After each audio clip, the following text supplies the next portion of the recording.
क्यों कहते हैं लोग ऐसा? क्यों सोचते हैं लोग ऐसा? क्या सही है ये बात? कितनी गलत है, कितनी सही है? किस हद तक सही है और किस हद तक गलत है?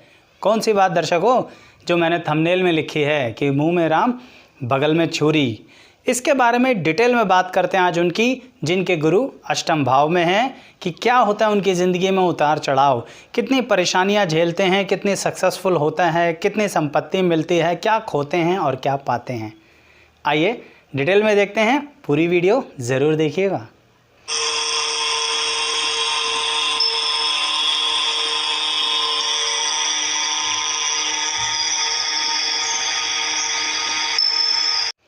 मैं एस्ट्रोलॉजर शैलेश जैन आपका अपने चैनल पर स्वागत करता हूं। दर्शकों, जिन लोगों का गुरु अष्टम भाव में होता है, यानी उनकी जन्मपत्री के 8th हाउस के अंदर गुरु स्थापित हैं, उनके साथ ज़िंदगी में कुछ बातें ऐसी लगी ही रहती हैं जो कहीं ना कहीं समाज, सोशल, रिलेटिव्स, आसपास के लोग, जानकार लोग सवाल और सवाल पूछते ही रहते हैं। कुछ ना कुछ आपके सामने ऐसी बातें खड़ी ही करते रहते हैं जिसके कारण आप उन्हें जवाब देते रहते हैं। हर बात में दर्शकों आपसे सफाई मांगते हैं। किनसे? जिनके गुरु अष्टम भाव में हैं। ऐसा क्यों होता है? ऐसा इसलिए होता है दर्शकों, क्योंकि अष्टम भाव के गुरु स्थापित वाले व्यक्ति बोलने में थोड़ा साफ ही होते हैं, सीधा बोल देते हैं, दिल की बात ज़बान पे लाते हैं और सामने वाले को बता देते हैं। पर क्या वो सबके साथ ऐसे होते हैं या कुछ लोगों के साथ ऐसा होते हैं? देखिए, वो सबके साथ ऐसा नहीं होते, वो कुछ लोगों के साथ ऐसा होते हैं। पर ये जो कुछ लोग हैं ना, यही फाइनली उनको दगा देते हैं, धोखा देते हैं, नुकसान देते हैं। इसीलिए अष्टम भाव के गुरु वालों को मैं परामर्श देता हूं कि आप कहीं ना कहीं जो दिमाग रखते हैं, जो बुद्धि रखते हैं, जो आपको इस तरह की कुशाग्रता देती है कि आप जानते सब कुछ हैं सामने वाले के बारे में, पर फिर भी थोड़ा आराम से बोलते हैं, प्यार से ही बोलते हैं, उसकी जली कटी बातों को सुन भी लेते हैं और उसकी सारी सच्चाई उसके सामने खोलते नहीं हैं। पर मैं ये परामर्श दूंगा कि थोड़ा सामने वाले को जता देने में बुराई क्या है दर्शकों, कि हम तुम्हारे बारे में ये बात जानते हैं, वो बात जानते हैं, तुम्हारी ये राज खोल के रख देंगे। क्योंकि अगर आप ऐसा करेंगे ना दर्शकों, तो लोग थोड़ा बहुत संतुलन में रहेंगे, नहीं तो वो आपको यही कहते रहेंगे कि मुंह में राम बगल में छुरी। क्यों? क्योंकि आप उनके सामने अच्छी बात कहोगे और बाद में जब उनकी वो बात डिफरेंट तरह से उनके सामने आएगी और लोगों को पता लगेगा कि हाँ, आप जानते थे कि वो इतने ही चालाक हैं, वो इतने ही चतुर हैं, तो वो कहेंगे अरे ये व्यक्ति तो झूठा है, ये व्यक्ति तो दोगला है। पर सच्चाई है, ना आप झूठे हैं ना आप दोगले हैं, बस सामने वाले के आगे उसकी सारी बात कहते नहीं हैं, जबकि आपको कहनी चाहिए। ये मैं खास बात आपसे कहूँगा। क्यों? क्योंकि अष्टम भाव के गुरु आपको ऐसी वाणी देते हैं, ऐसी सरस्वती देते हैं, जिसके कारण जो आप बोल रहे हैं ना, वो बात सच भी हो जाएगी। इसलिए कह रहा हूँ कि ठीक है, बुराई मत बोलिए किसी के बारे में, अच्छा ही बोलिए, पर सामने वाले को उसकी सच्चाई, और literally I am using a word, मैं साफ शब्दों में एक बात कहना चाह रहा हूँ, अगर कोई अपनी औकात पर आए तो सामने वाले को उसकी औकात भी दिखा देनी चाहिए। क्यों? क्योंकि आपके पास ऐसी ताकत ज़रूर है। कुछ और बात करते हैं कि अष्टम भाव में गुरु और क्या फल देंगे आपको। देखिए, अगर अष्टम में गुरु स्थापित हैं तो इसका मतलब ये तो अवश्य ही है कि आप घूमने फिरने वाले व्यक्ति हैं। मन तो बहुत करता है घूमने का, कुछ लोग घूम पाते हैं, कुछ नहीं घूम पाते, लेकिन जो लोग घूम पाते हैं, घूम फिर सकते हैं, उन लोगों को भी कहीं ना कहीं अपनी परंपराओं से दूर जाकर ज़िंदगी व्यापन करने में ज़्यादा फ़ायदा होगा। कहने का मतलब, सोचिए आप जिस देश और जिस प्रदेश में पैदा हुए हैं, जिन परंपराओं में पैदा हुए हैं, अगर आप उस समाज को छोड़ के कहीं दूर चले जाते हैं और दूर व्यापन करते हैं अपने जीवन को, वहाँ पर अपना करियर इस्टेब्लिश करते हैं, अपना बिजनेस इस्टेब्लिश करते हैं, अपनी नौकरी लेते हैं, तो आपको सक्सेस ज़्यादा मिलेगी। अन्यथा अगर आप उसी घर, परिवार, समाज और रिश्तेदार में रहते हैं तो आपकी तरक्की में थोड़े से रोड़े ज़्यादा अटकाए जाएंगे। क्यों? क्योंकि लोग आपको गलत समझते हैं। जो मैंने बोला ना कि मुंह में राम बगल में छुरी, क्या ये बात सच है, क्या ये बात झूठ है, ये बात पूरी तरह से सच नहीं है। क्यों? क्योंकि आप बगल में छुरी रखते ही नहीं, आप किसी को नुकसान देंगे ही नहीं, पर हाँ, मुंह में राम ज़रूर रखते हैं। कहने का मतलब, प्यारा प्यारा बोलेंगे, अच्छा अच्छा बोलेंगे, पर ज़रूरत नहीं है, थोड़ी बातें साफ बोलिए। अच्छा, अगर आप विदेश में स्थापित होना चाहते हैं तो ये अष्टम भाव का गुरु आपको बहुत सहयोग देने वाला है। पर कुछ लोगों का मैंने अपने अनुभव से देखा है दर्शकों कि उनका लास्ट स्टेज पे चीज़ें कैंसिल हो जाती हैं। कहने का मतलब उनकी सारी तैयारी हो चुकी होती है, हो सकता है वो स्टूडेंट्स लाइफ में ट्राई कर चुके हैं अब्रॉड जाने के लिए, पर उनसे यही कहूँगा कि आप बाद में भी ट्राई ज़रूर करें। क्यों? क्योंकि अष्टम भाव के गुरु आपको ये रास्ता दिखाते हैं। अच्छा, अगर हम इनके पारिवारिक जीवन के बारे में बात करें कि अष्टम भाव के गुरु वालों का पारिवारिक जीवन किस तरह का रहता है।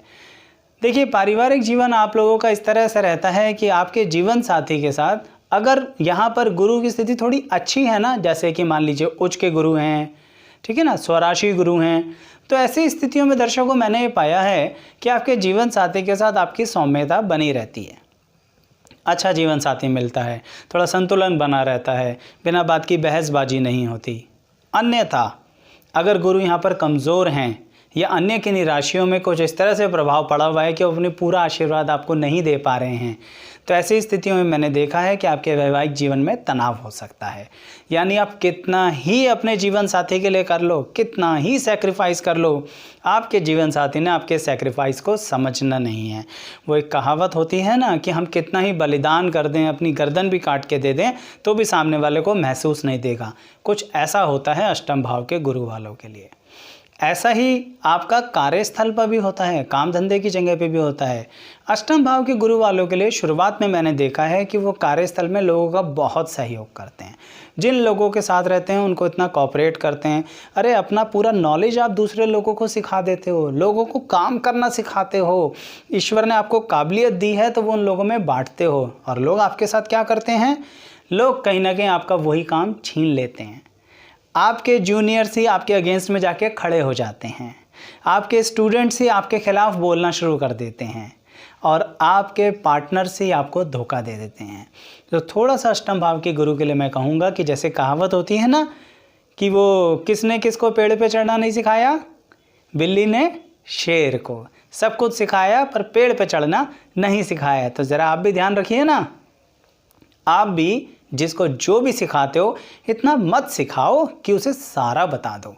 थोड़ा सा अपने पास रख लोगे ना तो क्या हो जाएगा, कुछ बिगड़ थोड़ी ना जाएगा। आपकी लाइफ के लिए भी अच्छा रहेगा, आपके करियर की ग्रोथ के लिए भी अच्छा रहेगा। क्यों? ये मैं इसलिए कह रहा हूँ दर्शकों, क्योंकि आप हो डाइवर्सिफाइड फील्ड वाले लोग। कौन लोग? जिनका गुरु अष्टम में है। खास ध्यान रखिएगा इस बात का।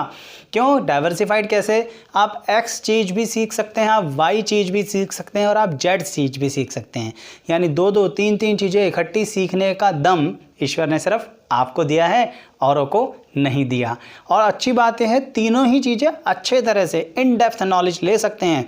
तो अपनी काबिलियत पे कभी शक मत कीजिएगा, ईश्वर ने असीम कृपा बनाई हुई है आपके ऊपर।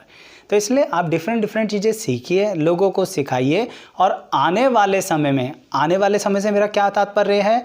मेरा मतलब यह है कि ज़िंदगी के शुरुआती दौर में अष्टम के गुरु को मैंने हमेशा देखा है कि कष्ट होता है। क्यों? क्योंकि आपको अनुभव बहुत देता है ये ग्रह यहाँ पर बैठ के। तो अनुभव होने के लिए अलग अलग चीज़ें भी तो सीखनी पड़ेंगी, अलग अलग रास्ते भी तो सीखने पड़ेंगे, और कभी कभी फेलियर का मुंह भी देखना पड़ेगा। तो जब वो अनुभव हो जाता है ना, तो मैंने अंततः अष्टम के गुरु वालों के लिए कमाल की चीज़ देखी है।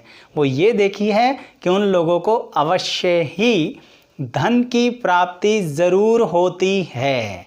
कहने का मतलब, आप निर्धन अवस्था में ज़्यादा समय नहीं रहोगे।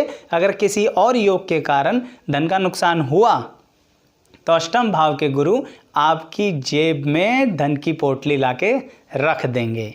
कहने का मतलब, कुछ लोगों को पैतृक संपत्ति मिल जाएगी, कुछ को अपनी ही काबिलियत के अनुसार अच्छा खासा धन कमा लेंगे, कुछ लोग अपनी काबिलियत के अनुसार अपनी संपत्तियां बना लेंगे, कुछ लोगों को धन की कोई कमी नहीं आएगी। तो कहने का मतलब, अष्टम भाव के गुरु किसी न किसी तरह से अष्टम भाव के गुरु आपको धन दे देंगे। इवन जो धन चला गया है ना, वो भी वापसी मिल जाएगा। इसलिए अगर कोई पैसा लेके भाग जाए तो थोड़ा हिम्मत रखिएगा, कहीं ना कहीं रास्ते बन ही जाएंगे। अच्छा, एक बात और बताता हूँ आपको कि अगर अष्टम भाव में गुरु है तो कहीं ना कहीं आपके जो भाई बहन हैं उनके साथ आपका संबंध कैसा रहेगा। देखिए, भाई बहनों के साथ आपका संबंध धीरे धीरे अच्छा होता चला जाएगा। शुरुआत में हो सकता है वो भी यही समझें कि मुंह में राम बगल में छुरी, पर बाद में धीरे धीरे आपकी बात समझ जाएंगे कि आप किसको किस नज़रिए से क्या बात कहते हैं, तो ठीक रहेगा। परिवार के अंदर आपको कभी कभी आपके बड़े बुजुर्ग गलत समझ बैठते हैं। अष्टम भाव के गुरु वालों की बात कर रहा हूँ। आपके बड़े बुजुर्ग आपको क्यों गलत समझ बैठते हैं? क्योंकि आप बातें क्लैरिफाई ही नहीं करते, आप कहते ही नहीं हैं। जो कह दिया सामने वाले ने सुन लिया। अगर कोई बात गलत लग रही है तो उसे बोलने में जा क्या रहा है? अपनी बात क्लैरिफाई तो कीजिए सामने वाले को, नहीं तो खामखा ही बड़े बुजुर्ग आपको गलत समझेंगे और फिर वो गलती अपने मन में रख के चलते रहेंगे। जबकि उसके अपोजिट आप तो अपने बड़े बुजुर्गों के लिए बहुत कुछ कर रहे हो, तो इसीलिए बोलने में बुराई कुछ भी नहीं है। अब हम कुछ यहाँ पर ऐसी बात करते हैं कि अष्टम भाव के गुरु वालों की अपनी खुद की पर्सनैलिटी में क्या और ख़ास बात होती है। आप लोगों की ये खास बात होती है कि जहाँ भी रहोगे ना, लोगों को अपने साथ सम्मिलित कर लोगे, जोड़ लोगे, अटैच कर लोगे। एकाकीपन के साथ रहना आपको खास पसंद नहीं आता है। पर सोचने वाली बात है, लोग आपसे जुड़ते क्यों हैं? क्योंकि एक खास काबिलियत है आपके अंदर। क्या जोड़ तो लेते ही हो, पर उन्हें परामर्श, सलाह, राय बहुत अच्छी दे पाते हो। लोग आपकी राय सुनते हैं, लोग आपकी राय मानते हैं, लोग आपसे राय मांगते हैं। क्यों? मैंने आपसे कहा ना, ज़िंदगी के अनुभव आपके पास बहुत ज़्यादा हैं। तो ऐसा मत सोचिए कि अगर आप उस पड़ाव में चल रहे हैं ना, उस फेज़ में चल रहे हैं ना, ज़िंदगी के उस हिस्से में चल रहे हैं ना, कहाँ, जहाँ पर अभी थोड़ी तकलीफ़ें ज़्यादा हो रही हैं, बिल्कुल निश्चिंत रहिए दर्शकों। जिनका अष्टम भाव में गुरु है, आप ये अभी अनुभव ले रहे हो और जल्दी ही आपको उसका फल मिलेगा। पर हाँ, एक ख़ास बात बता दूँ आपको, ये जो उम्र का पड़ाव है ना, ये चलते चलते कभी 40 के पार ले जाता है। तो ये मत सोचिए कि अभी तो हम 28 साल के हैं, हमारी ज़िंदगी में तो कुछ हुआ ही नहीं, हम 35 साल के, हमारी ज़िंदगी में तो कुछ हुआ ही नहीं। वो आप होता है ना, सुना है कि जितना मीठा डालोगे चाय उतनी अच्छी बनेगी। कुछ ऐसी कहावत आप पर अप्लाई हो रही है। आपका अनुभव जितना ज़्यादा होगा, उतना लास्ट में यानी जीवन के थर्ड फेज़ में उतनी अच्छी धन संपत्ति बनाओगे, उतना अच्छा समाज में कल्याण का काम करोगे, उतना ज़्यादा सोशल एक्टिविटी करोगे, उतना ज़्यादा लोगों को राय दे पाओगे और आपकी राय से उतने ज़्यादा लोगों को सही मार्गदर्शन मिलेगा। तो इसलिए अष्टम भाव के गुरु को जो लोग कहते हैं कि ये मुंह में राम रखते हैं, बगल में छुरी रखते हैं, भाई वो गलत कहते हैं। क्यों? क्योंकि छुरी वो होता है जो कल किसी को नुकसान पहुंचाएगा, सामने वाले को काट देगा, सामने वाले का लॉस कर देगा, सामने वाले का पैसा लेके भाग जाएगा। आप ऐसा नहीं करने वाले हो। आप कहीं ना कहीं लोगों का सहयोग करोगे ही। अच्छा, एक और बात बड़े कमाल की बताता हूँ दर्शकों आपको, जिनके अष्टम भाव में गुरु है, वो ये है कि आप दूसरों की हेल्प करने के लिए बिल्कुल भागे दौड़े चले जाते हो। आपसे कोई प्यार से थोड़ी सी बात कह ना दे, बस अपनी हेल्प ना मांग ले, बस सब कुछ निकाल के उसके सामने रख दोगे, सारी चीज़ें उसको अवेलेबल करा दोगे। अरे भाई, थोड़ा सावधान हो जाइए मेरे दर्शकों। अगर आपका अष्टम भाव में गुरु है तो हेल्प करते करते ऐसे मत कर देना कि कल आपको ही सही में बहुत दिक्कत आ जाए। आपको आती भी है।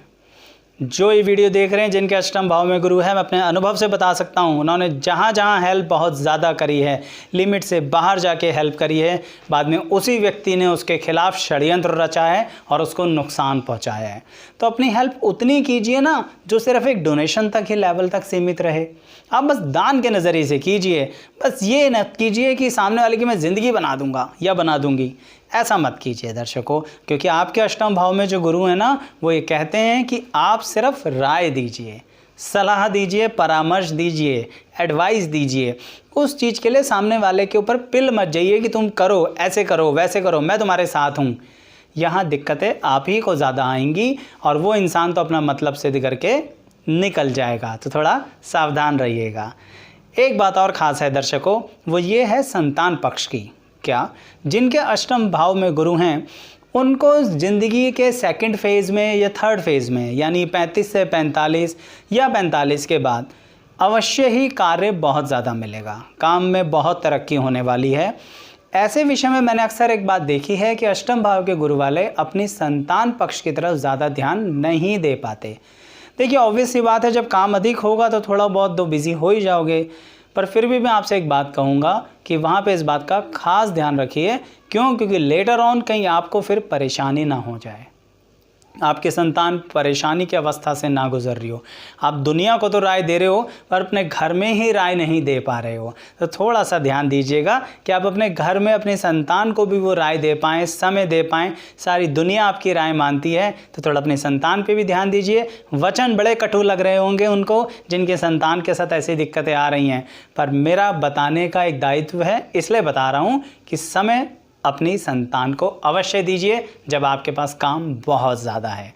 अच्छा दर्शकों, एक और ख़ास बात बताता हूँ आपको, वो ये है कि कुछ लोगों को जिनको पैतृक संपत्ति के योग बन रहे होते हैं, अगर उनके अष्टम भाव में गुरु हैं, तो कृपया करके किसी भी तरह के झगड़े और फसाद में ना पड़ें।